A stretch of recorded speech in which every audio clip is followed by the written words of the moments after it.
चलिए बुलेटिन में सबसे पहले राजस्थान की खबरों के लिए चलते हैं न्यूज रूम, जहां मौजूद हैं स्वराज एक्सप्रेस के सलाहकार संपादक पंकज श्रीवास्तव।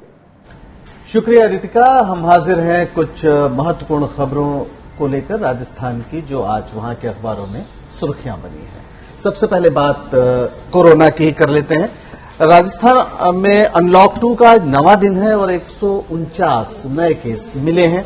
और हालत यह है कि बीकानेर के 3 थाना क्षेत्रों में आज रात 8 बजे से कर्फ्यू लगा दिया गया है। सुबह शाम सिर्फ जरूरत का सामान लेने के लिए घर का एक सदस्य ही बाहर निकल पाएगा। यानी स्थिति की गंभीरता को देखते हुए सरकार और प्रशासन कुछ ज्यादा सख्ती करने के मूड में है, क्योंकि जो स्थिति है वे पूरी तरह से काबू में आ नहीं रही है। राजस्थान में गुरुवार को 149 कोरोना पॉजिटिव केस सामने आए हैं। इनमें नागौर में 29 है, जयपुर में 25, अलवर में 21, अजमेर में 20, भरतपुर में 16, बीकानेर में 13, दौसा में 11, झुंझुनू में 8, बारां में 3, कोटा में 2 और टोंक में 1 संक्रमित मिला है। यानी संक्रमितों का आंकड़ा कुल मिलाकर 22,212 हो गया है। 7 की मौत हुई है और जिनमें पाली में 3, जोधपुर में 2, नागौर और उदयपुर में 1-1 संक्रमित मिले हैं। कुल मौत का आंकड़ा 489 तक पहुंच गया है। और बीकानेर में लगातार पॉजिटिव मिलने के कारण बुधवार रात से यहां पर 3 थाना क्षेत्रों में कर्फ्यू लगाया गया है। और कोतवाली का पूरा नया शहर कोट गेट के थोड़े से हिस्से को छोड़कर पूरे इलाके में गुरुवार रात 8 बजे से अगले आदेश तक कर्फ्यू रहेगा। और मोटे तौर पर इन 3 थाना क्षेत्रों में शहर के 16 वार्डों का बड़ा हिस्सा शामिल हो जाएगा, जिसकी अनुमानित आबादी 1,70,000 है। हालांकि दुकानें खुली रहेंगी सुबह से शाम तक, लेकिन उसके बाद कर्फ्यू रहेगा और लोग घर से बहुत जरूरी होने पर ही निकल पाएंगे। जयपुर में इस महीने 7 दिन में जितने कोरोना पॉजिटिव आए हैं उतने जून के 13 दिनों में आए थे। अब परिवार के परिवार चपेट में आ रहे हैं और इसकी एक बड़ी वजह माना जाता है कि लोगों ने अनलॉक का फायदा उठाकर शादियों में शिरकत की है। और वंदे भारत अभियान भी जो चला, जिससे बाहर से लोग वापस आए, तो कुल मिलाकर लोगों की जो मिलना जुलना है, लोग जिस तरीके से साथ आए, शादियों में गए, उत्सव मनाया, उस सब का नुकसान दिख रहा है। और इसलिए अब नए सिरे से काफी सख्ती की बात की जा रही है। 1 से 7 जुलाई के बीच जयपुर में 296 स्थानीय और 31 विदेशी कोरोना से संक्रमित पाए गए।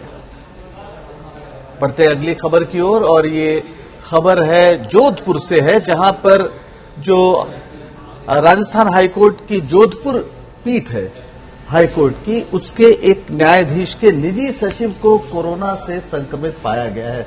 और जैसे ये खबर आई है, पूरे हाईकोर्ट में हड़कंप मचा, हाईकोर्ट का काम रोक दिया गया और सभी वकील कोर्ट परिसर से बाहर चले गए। दरवाजा बंद कर दिया गया है वहां का जो मुख्य द्वार है हाईकोर्ट के जोधपुर पीठ का, और पूरे हाईकोर्ट परिसर को सैनिटाइज कराया जा रहा है।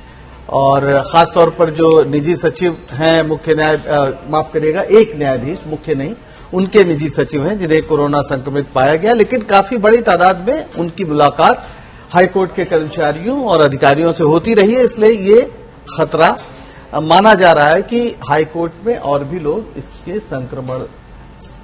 संक्रमित तो हो सकते हैं, और ये चिंता बड़ी है। इसलिए बड़े पैमाने पर एक सैनिटाइजेशन का काम शुरू किया गया है। और राजस्थान में चौथे चरण के पंचायत चुनाव 15 अक्टूबर से पहले कराए जाएं, ये सुप्रीम कोर्ट ने निर्देश दिया है। राजस्थान में 3,878 ग्राम पंचायतें हैं। अब सुप्रीम कोर्ट ने राजस्थान सरकार और चुनाव आयोग से कहा है कि प्रदेश में चौथे चरण के पंचायत चुनाव 15 अक्टूबर से पहले कराए जाए। चीफ जस्टिस समेत 3 जजों की खंडपीठ ने यह आदेश दिया।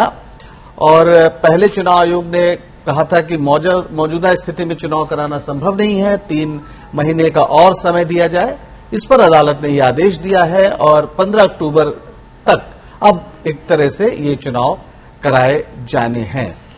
पहले जून तक का ही समय दिया था, लेकिन अब जो है इसे 15 अक्टूबर तक कर दिया गया है। तो जो पंचायत है, खासतौर पर ग्राम पंचायतें हैं, वो फिलहाल जो त्रिस्तरीय लोकतंत्र है उसका सबसे महत्वपूर्ण आधार है। निचले स्तर पर फैसले लिए जाए, ग्राम पंचायतों को अधिकार मिले, तब शायद लोकतंत्र सही ढंग से काम करेगा। ऐसे सैद्धांतिक मान्यता है और उसी के तहत पंचायत चुनाव कराए जाते हैं। पंचायत चुनाव न होने से ये अधिकार सीमित हो रहा था। और इसके अलावा अब एक खबर विश्वविद्यालय के खासतौर पर जो छात्र छात्राएं हैं उनके लिए है। समस्या ये है कि यूजीसी ने कह दिया है कि सरकार चाहे तो परीक्षा कराए।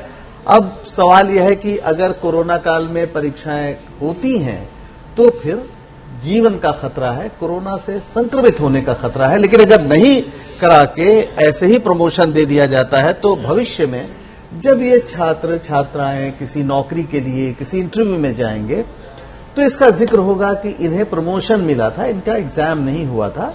तो ये माना जा रहा है कि उनके करियर के लिए कोई ये बहुत अच्छी बात नहीं है, हो सकता है इसका उन्हें नुकसान उठाना पड़े। तो एक बड़ी एक अजीब सी एक स्थिति बन गई है जहां पे परीक्षा कराना भी संकटपूर्ण है और ना कराना भी परेशानी की वजह बन सकती है। तो कुल मिला के अब काफी दुविधा है, सरकार के आदेशों की प्रतीक्षा है। जो विश्वविद्यालय हैं उसके अधिकारी और जो प्रशासन है वो भी ठीक कुछ कह नहीं पा रहा। अंतिम वर्ष की परीक्षा को लेकर यूजीसी विश्वविद्यालय अनुदान आयोग ने परीक्षाएं रद्द करने की सिफारिश करने से इनकार किया था और कहा था कि सितंबर के अंत में परीक्षाएं हों, जिसको लेकर एक असमंजस की स्थिति बन गई है। और मानसून की खबर, अभी हाल में कुछ अच्छा मौसम हुआ, खुशगवार हुआ, कई जगह बारिश हुई, लेकिन अब लगता है कि 4-5 दिन फिर ये जो मेघ हैं वो तरसाएंगे, मानसून की सुस्ती रहेगी। हिमालय तराई क्षेत्र की ओर मानसून खिसका है, जिसकी वजह से अगले 2-3 दिन प्रदेश में छिटपुट बौछारें रहेंगी, मेघ भी छाए रहेंगे, लेकिन बड़े पैमाने पर शायद बारिश नहीं होगी। प्रदेश में अगले 4-5 दिन से फिर से दक्षिण पश्चिमी मानसून की बेरुखी रहने की आशंका जताई जा रही है। जो मौसम विभाग है उसकी ओर से ऐसे संकेत मौसम विभाग ने दिए हैं कि 4-5 दिन मौसम शुष्क रहेगा, हालांकि कुछ इलाकों में छिटपुट बारिश हो सकती है। मौसम वैज्ञानिकों के अनुसार monsoon trough line Jalore, Jodhpur, Sawai Madhopur से होकर वाराणसी होते हुए गुजर रहा है। ऐसे में जो मेघ हैं वो पूर्वोत्तर राज्यों में छाए हैं और इधर भी बारिश हो सकती है, पंजाब, हरियाणा, दिल्ली, उत्तराखंड, हिमाचल प्रदेश, पश्चिमी उत्तर प्रदेश।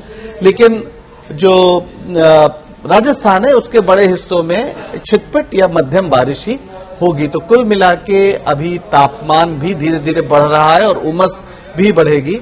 शहर में यानी जयपुर में गुरुवार सुबह 8 बजे अधिकतम तापमान 29 डिग्री सेल्सियस रिकॉर्ड हुआ है। तो अब कुल मिला के उतना तापमान तो नहीं है, लेकिन उमस काफी है। और फिलहाल जो लोगों को उम्मीद थी कि भारी बारिश, अब मानसून आ गया है तो कई दिनों तक झमाझम बारिश होगी, तो वो शायद अभी ऐसा मौसम मुमकिन नहीं हो पाएगा अगले कुछ दिनों तक। और फिर उम्मीद रहेगी कि मानसून एक बार फिर मेहरबान होकर बरसेगा। तो राजस्थान में फिलहाल अभी जो खबरें हैं वो इतनी